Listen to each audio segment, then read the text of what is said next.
Уважаемые товарищи, Chers camarades, tout d'abord, je tiens à saluer et remercier tous les participants de l'exercice stratégique de commandement et d'état-major Océan 2024. Aujourd'hui commence sa phase active, au cours de laquelle seront exécutées les tâches les plus complexes, aussi proches que possible des conditions de combat réelles. Je souligne que, pour la première fois depuis 3 décennies, nous menons des exercices de cette envergure en mer. Ils se dérouleront simultanément dans les bassins des océans Pacifique et Arctique, ainsi que dans les mers Méditerranée, Caspienne et Baltique. Ces exercices impliquent des forces de la marine, des unités de l'aviation à long rayon d'action et de l'aviation de transport militaire. Des navires et des avions de l'Armée populaire de libération de Chine participent également à la mise en œuvre des actions pratiques. Des représentants de 15 pays ont été invités en tant qu'observateurs. L'objectif de cet exercice est de vérifier en détail les points clés de l'état de préparation au combat des organes de commandement, des unités et des formations de la marine et des forces aérospatiales, et de déterminer la coordination de leurs actions. Les exercices aborderont des questions liées à l'utilisation combinée d'armes de précision, ainsi que d'autres types d'armes modernes et prometteurs, y compris en tenant compte de l'expérience acquise lors de l'opération militaire spéciale. Nous portons une attention particulière au renforcement de la coopération militaire avec des États amis. Aujourd'hui, dans un contexte de tensions géopolitiques croissantes, cela est particulièrement important. Nous constatons que les États-Unis cherchent à tout prix à maintenir leur domination politico-militaire mondiale. À cette fin, en utilisant l'Ukraine, ils tentent d'infliger une défaite stratégique à notre pays sous le prétexte de contrer une soi-disant menace russe et de contenir la République populaire de Chine. Les États-Unis et leurs alliés augmentent leur présence militaire près des frontières occidentales de la Russie, en Arctique et dans la région Asie-Pacifique. Les États-Unis et leurs alliés déclarent ouvertement leur plan de déploiement de missiles de moyenne et courte portée dans les zones dites avancées.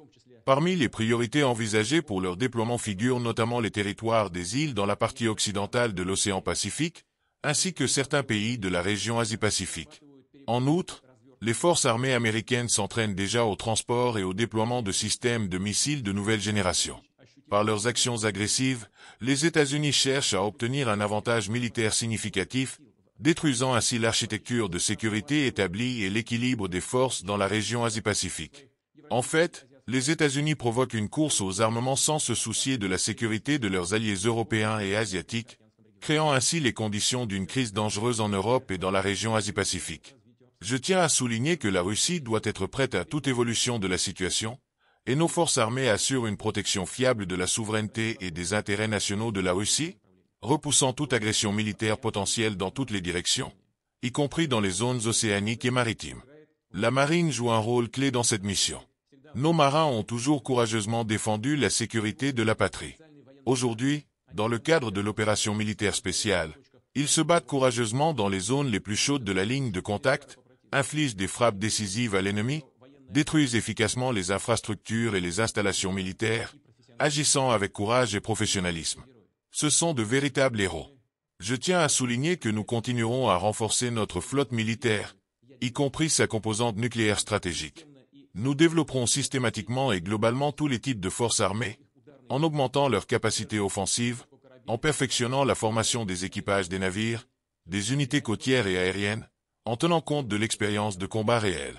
Nous ferons tout ce qui est nécessaire pour protéger la Russie et nos citoyens, maintenir la stabilité stratégique et l'équilibre des forces dans le monde. En souhaitant aux participants de l'exercice de réussir leur mission, je demande au ministre de la Défense de faire rapport sur l'état de préparation.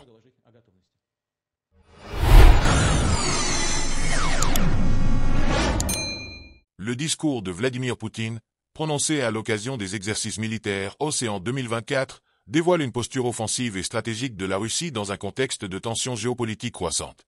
Il commence par remercier et saluer les participants des exercices, tout en soulignant leur caractère inédit et leur ampleur exceptionnelle.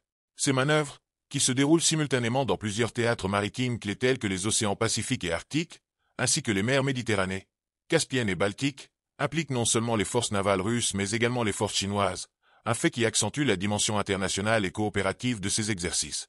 Poutine précise que l'objectif principal de ces exercices est de tester de manière approfondie la préparation au combat des forces armées russes, leur capacité de coordination et l'efficacité de leurs opérations avec des armes de haute précision et des systèmes d'armement modernes. Il met en avant l'importance de tirer les leçons des opérations militaires récentes, notamment celles issues de la spéciale opération militaire, une référence probable au conflit en Ukraine. Cette insistance sur l'utilisation de l'expérience de combat réel souligne la volonté de la Russie d'adapter ses tactiques et d'affiner ses capacités militaires en réponse aux menaces perçues. Le discours se concentre également sur la critique des États-Unis et de leurs alliés, accusés de chercher à maintenir leur domination militaire et politique mondiale par tous les moyens, y compris en utilisant l'Ukraine comme prétexte pour affaiblir la Russie stratégiquement. Poutine dénonce les plans américains visant à déployer des missiles à portée intermédiaire dans des zones avancées, notamment dans le Pacifique occidental, une action perçue comme une tentative de provoquer une course aux armements et de perturber l'équilibre stratégique en Europe et dans la région Asie-Pacifique.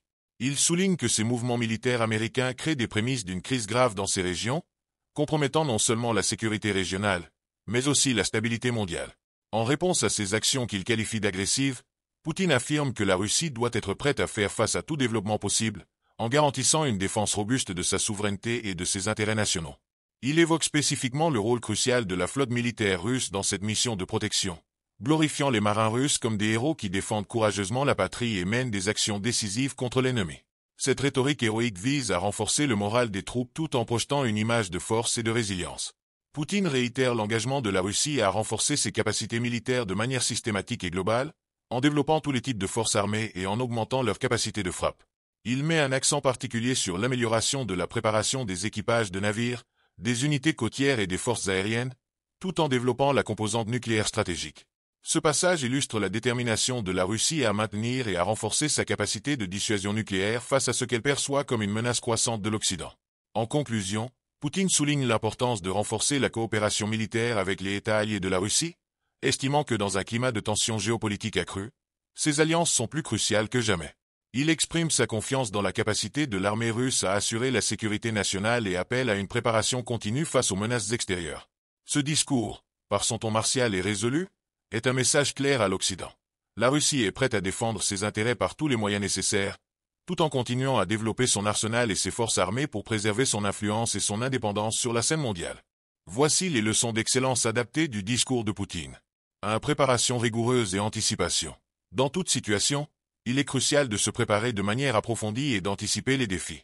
Cela implique une préparation constante et stratégique pour être prêt à répondre efficacement à toutes circonstances imprévues, que ce soit sur le plan personnel ou professionnel. 2. Maîtrise et perfectionnement continu. La nécessité de développer et de perfectionner constamment ses compétences et capacités, tout comme la préparation des équipages et des forces militaires, souligne l'importance de l'amélioration continue. Cela signifie rechercher constamment des opportunités de croissance, de développement et d'innovation. 3. Collaboration et alliances stratégiques. La coopération avec des alliés fiables et le renforcement des relations stratégiques démontrent l'importance de s'entourer de partenaires de confiance. Que ce soit dans la vie personnelle ou professionnelle, cultiver des relations solides et coopératives est essentiel pour atteindre ses objectifs. 4. Résilience face à l'adversité. Se préparer à faire face à toute forme d'adversité, comme le souligne l'importance d'être prêt à réagir à tout développement, est essentiel. Développer une mentalité résiliente permet de surmonter les obstacles et de transformer les défis en opportunités de croissance. 5. Vision et détermination stratégique. Avoir une vision claire de ses objectifs à long terme et maintenir un engagement ferme pour les atteindre, malgré les obstacles externes, est fondamental. La détermination et la clarté d'objectifs sont cruciales pour guider chaque décision et action vers l'excellence. Ces leçons encouragent à adopter une approche stratégique, proactive et résiliente pour exceller dans tous les aspects de la vie. Merci d'avoir suivi cette vidéo jusqu'à la fin. Partagez avec nous vos avis en commentaire. À très bientôt.